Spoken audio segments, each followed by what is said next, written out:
सिंध हुकूमत की जानिब से कराची की मसरूफ तरीन यूनिवर्सिटी को 50 दिन के लिए बंद करने का ऐलान किया गया है। वजह बताई क्या गई है, इस जगह पर पानी की लाइनें तब्दील की जाएंगी।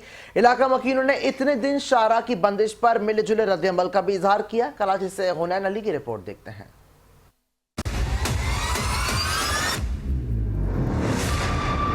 बल्दियाती मसाइल का शिकार कराची की आवाम पर एक और आजमाइश। मसरूफ तरीन यूनिवर्सिटी रोड को ट्रैफिक के लिए 31 दिसंबर तक बंद कर दिया गया। सिंध हुकूमत की जानिब से फराहमी आब के मंसूबे K4 के लिए लाइनें बिछाने का काम शुरू किया गया है। Karachi water and sewerage system improvement project हुकाम के मुताबिक पानी की लाइनें बिछाने का काम किया जा रहा है और इस मंसूबे की तहत यूनिवर्सिटी रोड पर 2.7 किलोमीटर तक पानी की लाइनों का नेटवर्क बिछाया जा रहा है। दूसरी जानिब सड़क बंद करने से यहाँ से गुजरने वाले अफराद को शदीद मुश्किलात का सामना है। लोगों का कहना है कि लाइनें बिछाने से कबल मुतबादिल रास्तों को बेहतर बनाया जाता। पहली बात तो ये जो मेट्रो का जिन्होंने जो रूट शुरू किया है, पहले उसको कंप्लीट करते, फिर K4 करते। अब इन्होंने मीना बरा अंडर बाईपास वो कंप्लीट नहीं हुआ। मस्कम पर है, मुक्का चौक है, कहाँ कहाँ आदमी गए।